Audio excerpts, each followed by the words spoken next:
Allô, bienvenue dans le podcast Reconnexion à soi. Aujourd'hui, j'avais vraiment envie de vous parler de l'illusion de la spiritualité.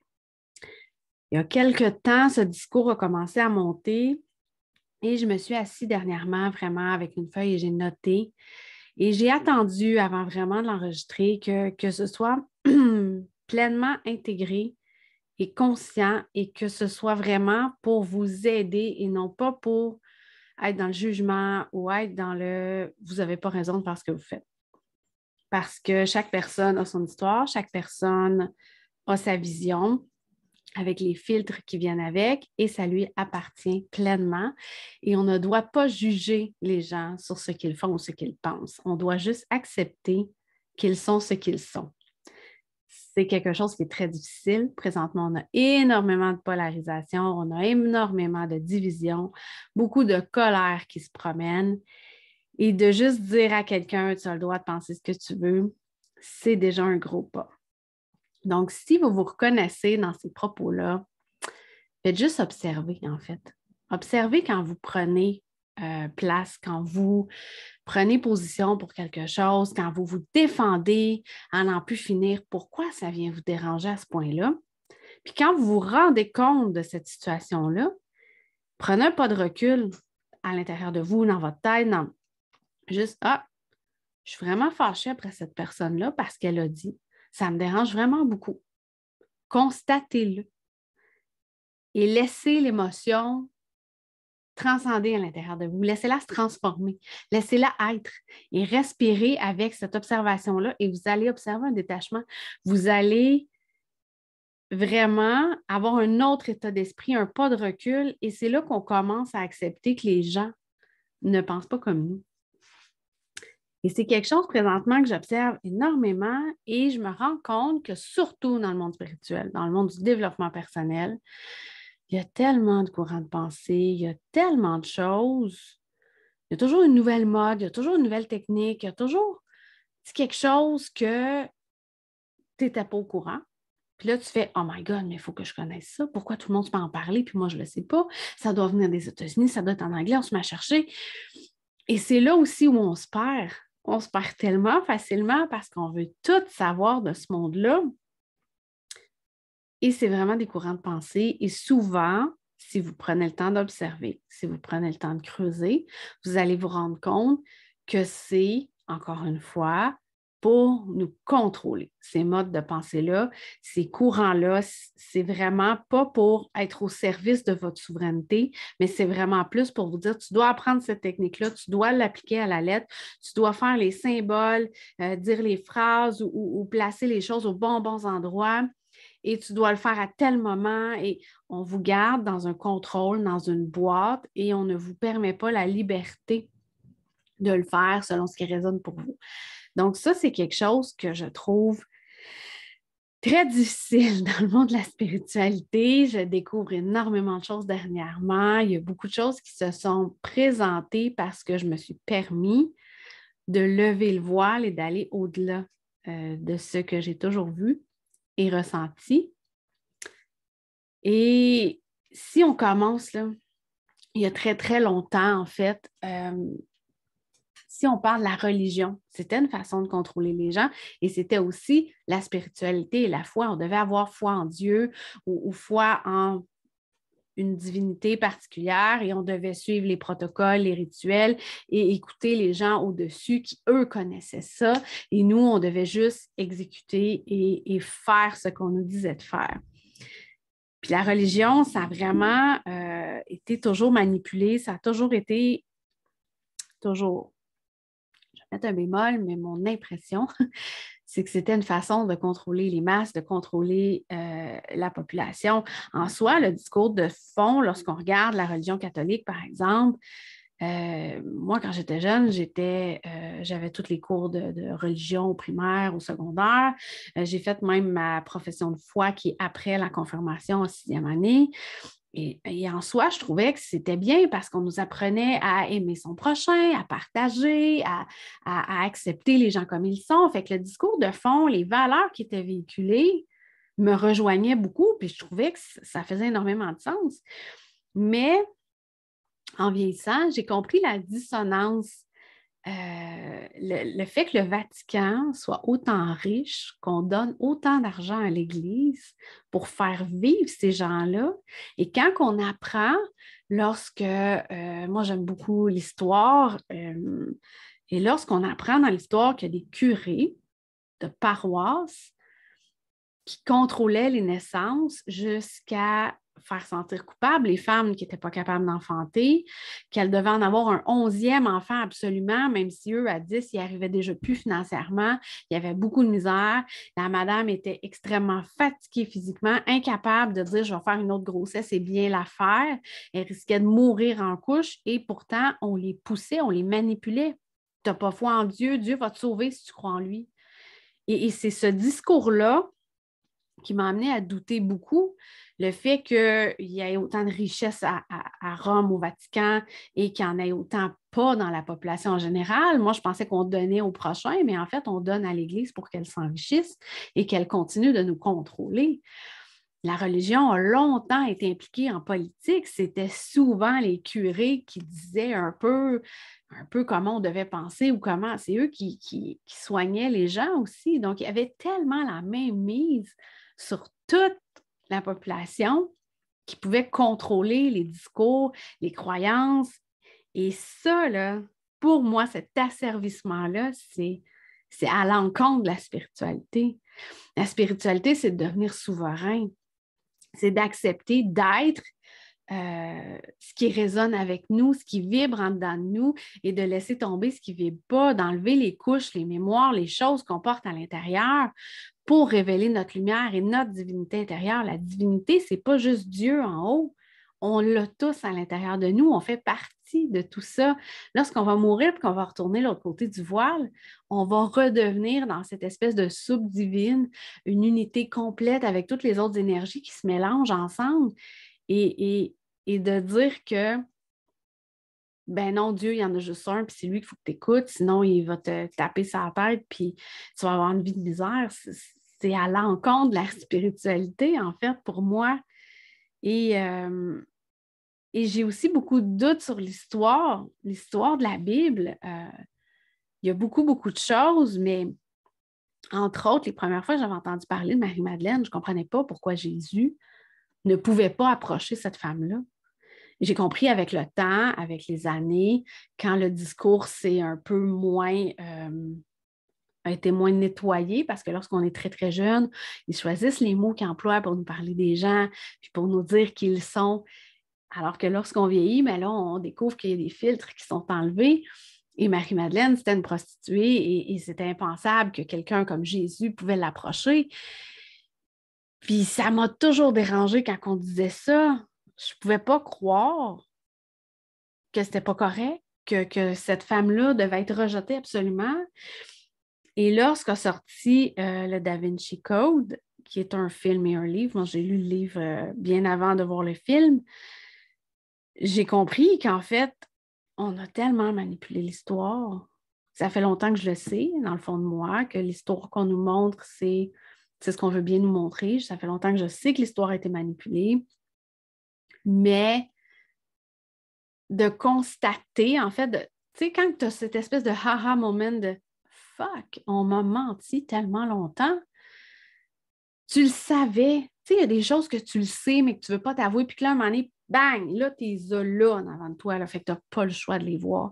Fait que c'est vraiment ce moment-là qui m'a amené à une espèce de OK, on a tellement manipulé l'histoire, on a tellement que tout ce que j'ai appris à l'école sur l'histoire, ben j'en ai retenu juste les grandes lignes. Tu sais, oui, Christophe Colomb a traversé et a découvert l'Amérique. OK. Qu'est-ce qu'il a fait vraiment ici? Comment il a approché les Amérindiens? Comment on a colonisé ici? Non, je n'ai pas retenu ça parce que c'est juste ce qu'on a bien voulu écrire. Mais le restant de l'histoire, on ne la connaîtra jamais, on n'était pas là. Donc, j'ai beaucoup de misère avec toutes ces vieilles choses-là qu'on ramène, tous ces rituels-là, il y a une forme d'espèce de manipulation dans ce temps-là et je suis incapable de dire que c'est de la spiritualité. Et après la guerre, il y a eu, après la Deuxième Guerre mondiale, il y a eu une espèce de reconnexion du monde, un mouvement d'amour, un élan, un affranchissement de cette religion-là qui nous contrôlait beaucoup trop, qui avait beaucoup fait souffrir les peuples par beaucoup d'années, on s'entend, ça fait tellement longtemps que ça existe. Il y avait un désir de partage, une union, tout le monde ensemble. Puis il y a un courant New Age qui est arrivé où là, on allait chercher un peu de spiritualité un peu partout dans le monde. On allait chercher un peu des morceaux de casse-tête. Ah, les chakras ici, ah, la méditation transcendantale, ah, telle technique, ah, telle. Puis c'était vraiment un mouvement Peace and Love, d'inclusion énorme du monde. Et on a un peu fait un bricolage avec toutes ces pratiques et croyances-là en reniant la religion, en disant, vous avez voulu nous contrôler, nous manipuler, maintenant, nous, on va s'en faire une façon de voir la vie. On va aller voir la spiritualité autrement parce que c'est en dedans de nous. On a besoin d'aller chercher ça et chacun le fait à sa façon. Et je pense que c'est là la beauté de se permettre de le faire. Mais avec ce courant New Age-là, on a bricolé des trucs et on a parti des modes. Et encore là, on a tellement déformé ce que c'était pour justement partir des modes. Je ne sais pas si vous avez entendu parler du livre Le Secret. Ça a été comme un gros must. Il fallait lire le livre Le Secret. C'était vraiment la loi de l'attraction expliquée. Puis avec ça, vous alliez réussir à magnétiser tout dans votre vie et à manifester tellement de choses et vous alliez tout déconstruire. Et je ne l'ai jamais lu au complet. J'ai lu quelques pages ici et là pour me rendre compte que c'était juste de la bullshit. Mais le livre, quand il était vendu, il était complètement emballé. Tu ne pouvais même pas consulter les pages à l'intérieur. Donc, de la bullshit. C'était, je pense que ce livre-là peut se résumer en quelques pages. On a juste brodé autour d'un concept, expliqué des histoires et tellement étiré la sauce qu'on a vendu des livres avec ça.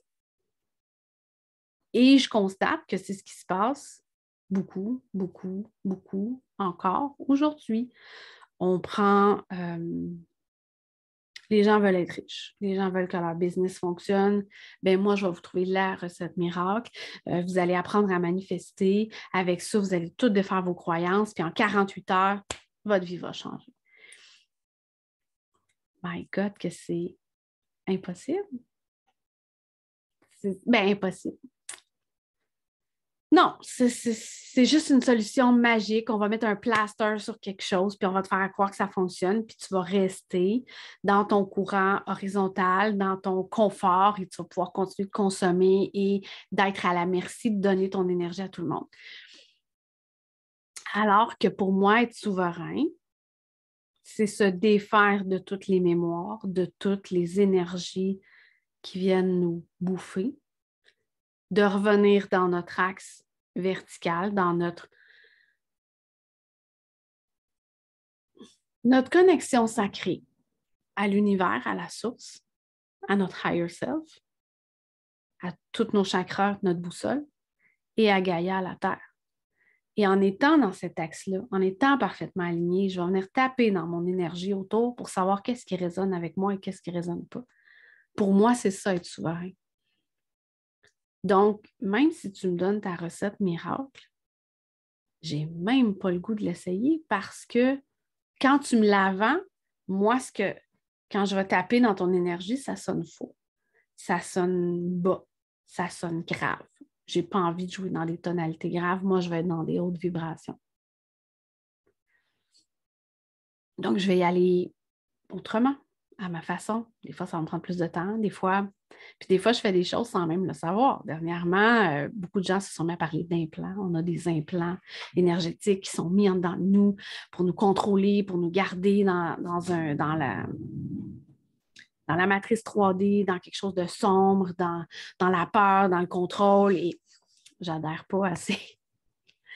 Moi, dès qu'on tombe dans ces espèces de patterns, j'embarque pas. Puis je me suis rendu compte que ces implants-là, ce que tout le monde appelle les implants, moi, je les voyais comme des liens d'énergie et des mémoires. On a des liens d'énergie avec plein de gens qu'on rencontre et qu'on croise.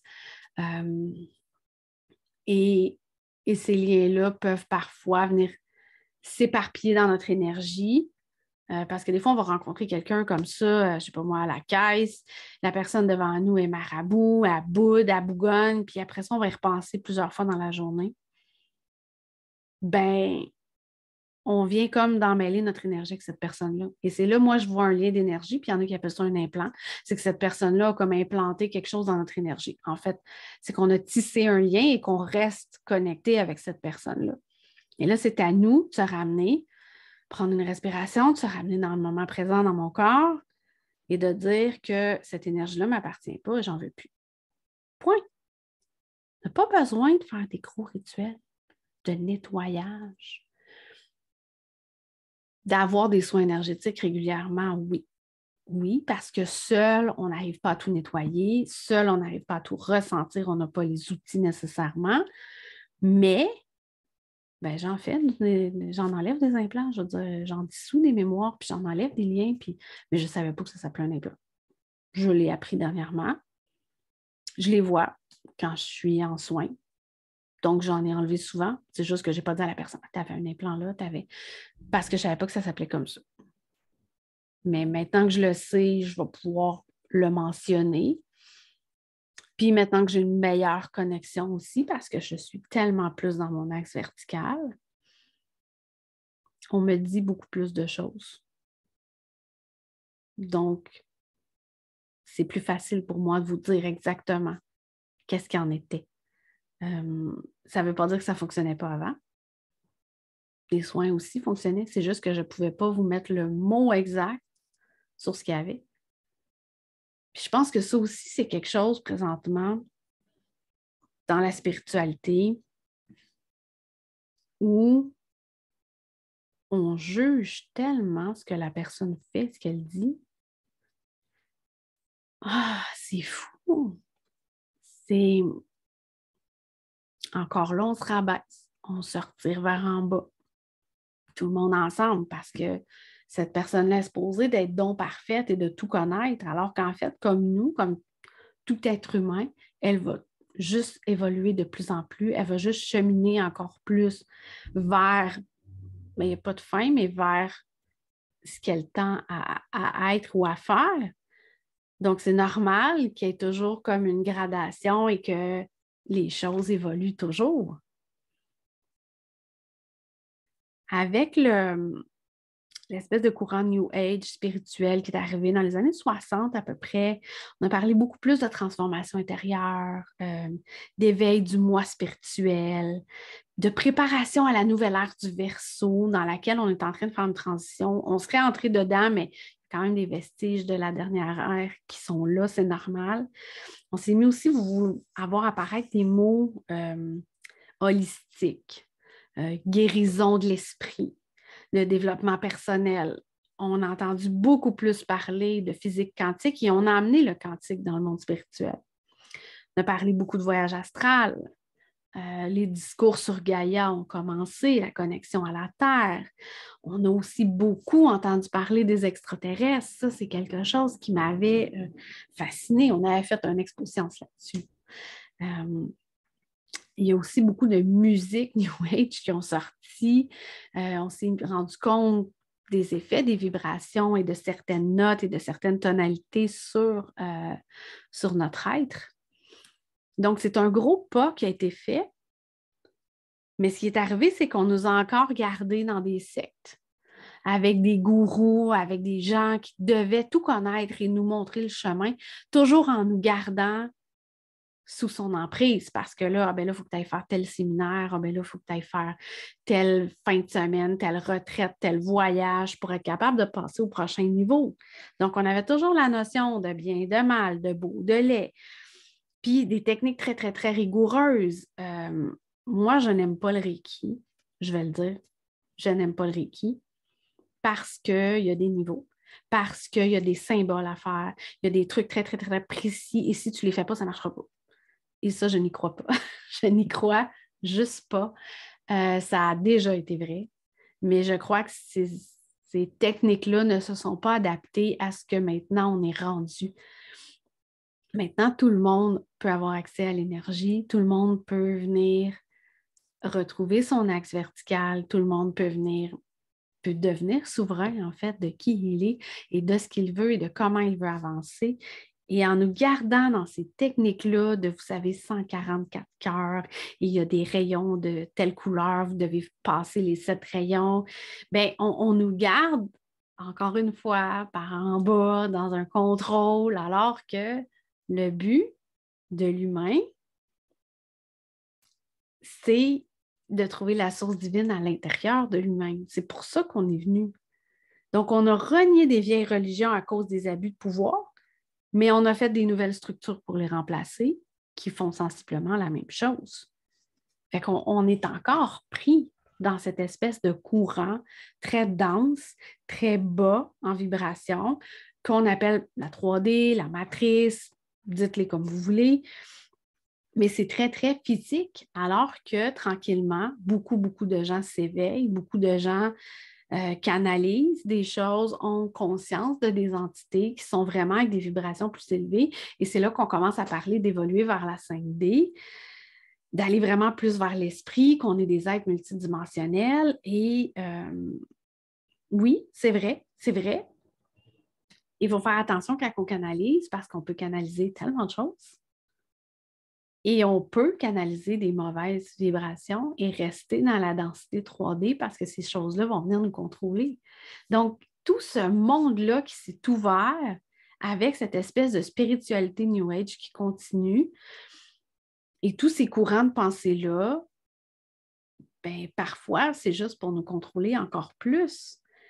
Quand on est en contact avec la fausse lumière, on va le sentir.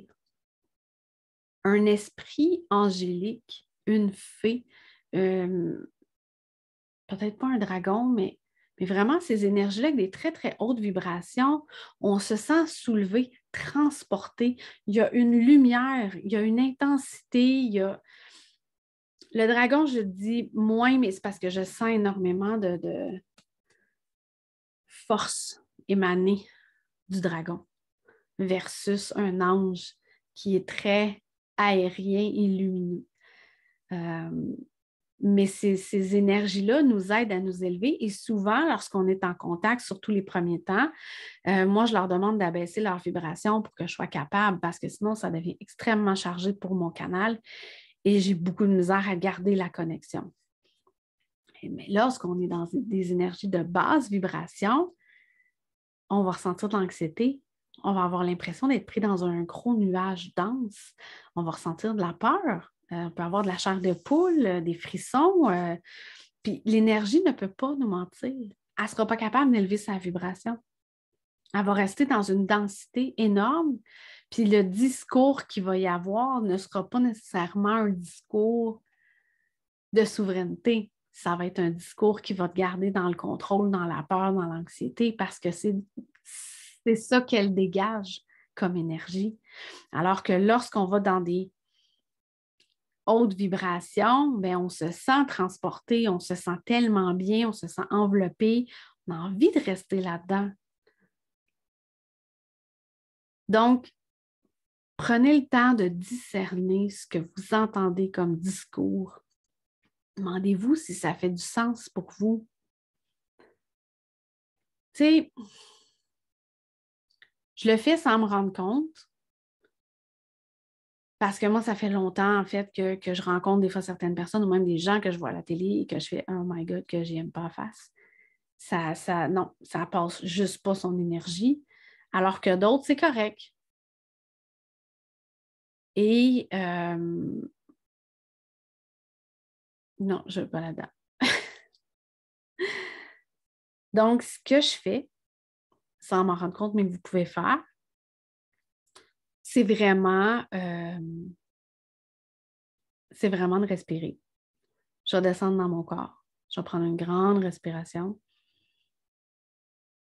Et là, je descends dans mon corps. Vous pouvez le sentir. Vous pouvez dire, OK, j'ouvre mon cœur, vraiment. Là. En prenant une grande respiration, vous le sentez qui s'ouvre. Et là, vous vous demandez, qu'est-ce que j'ai entendu? Qu'est-ce que je ressens par rapport à ça?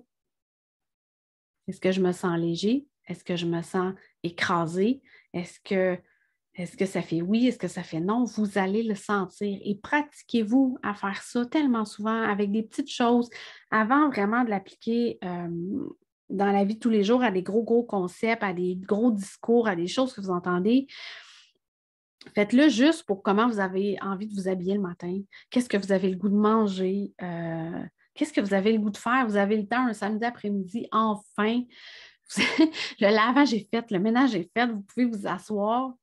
Bon, qu'est-ce que j'ai vraiment envie de faire? Est-ce que j'ai envie de lire un livre? Est-ce que j'ai envie de me faire une tisane? Est-ce que j'ai envie d'aller marcher et écouter votre corps qui vous répond? C'est tellement une médecine hyper simple à appliquer et ça nous remet en contact avec notre boussole intérieure de tellement une belle façon tellement douce. Puis ça va vous permettre de mieux naviguer après dans le monde. Parce que là, vous allez vraiment ressentir qu'est-ce qui résonne et qu'est-ce qui ne résonne pas pour vous. Parce que chaque personne ne résonne pas tous avec la même chose.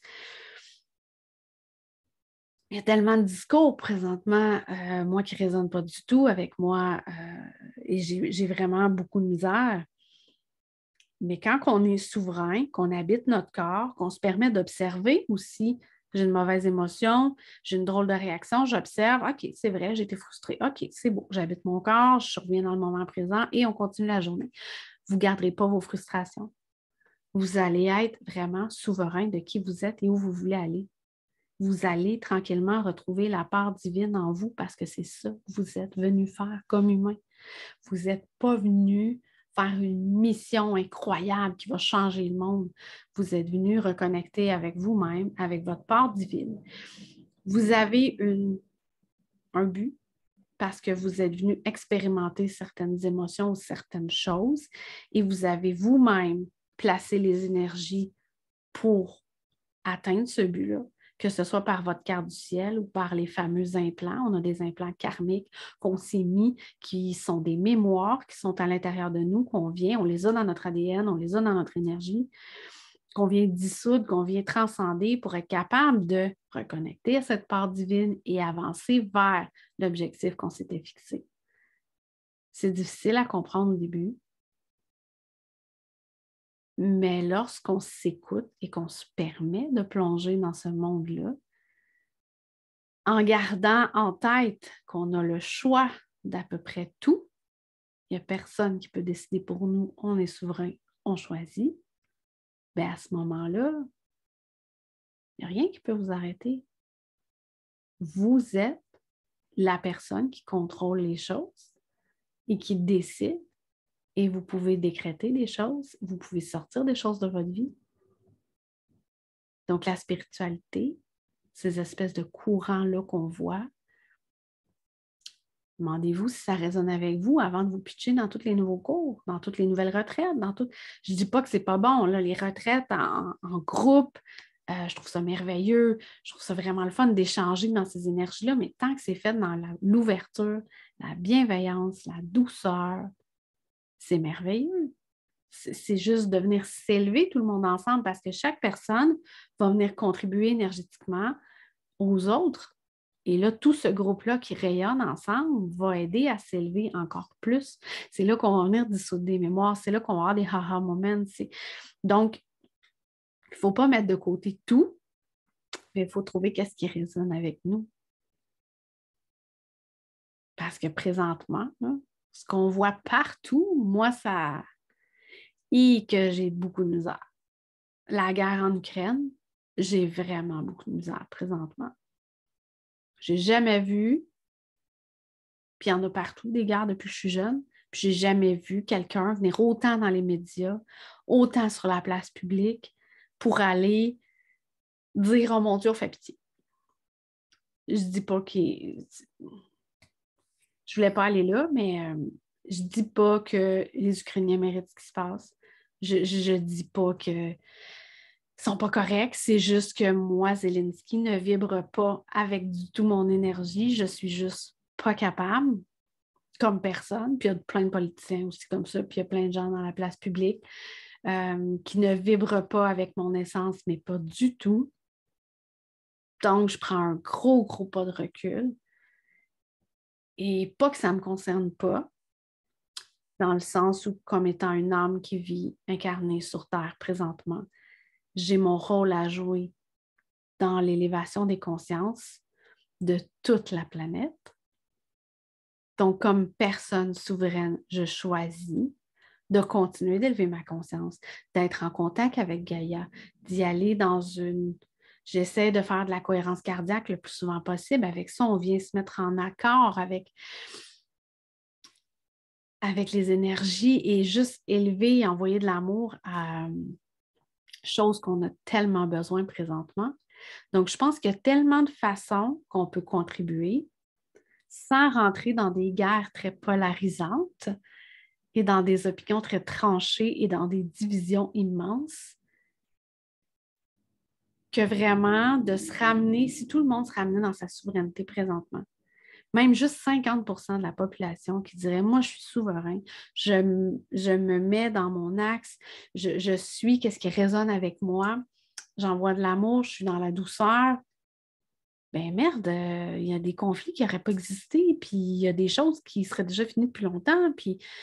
Donc, ma mission à moi, en fait, de ce que j'en comprends, puis ça va probablement changer, ça change avec le temps, mais pour l'instant, c'est vraiment de vous aider à vous ouvrir les yeux, de vous aider à trouver cet axe-là de souveraineté pour qu'à votre tour, vous rayonnez encore plus, puis qu'à notre gang, on soit capable de s'élever. Donc voilà, c'était ce qu'il y avait besoin de monter aujourd'hui. Quand même. Je vais essayer de revenir plus souvent à faire des épisodes de podcast parce que là, je sens vraiment une ouverture. Ça fait quelque temps que je me censure sur Instagram, que je ne poste pas mes stories, que je ne fais pas vraiment de live parce que je ne sens pas que c'est un média présentement qui rejoint beaucoup de monde. Même si mon podcast n'a pas beaucoup d'écoute, j'ai vraiment plus l'impression que je peux librement parler. Et je mets la vidéo sur YouTube. Donc, ça aussi, ça me permet de rejoindre d'autres gens qui sont quand même ouverts à ce genre de discours-là. Donc, si jamais ça résonne pour vous, ben, gênez-vous pas de m'écrire ou de partager. Ça me fait super plaisir d'échanger avec vous sur peu importe le sujet. J'adore ça. Bonne journée!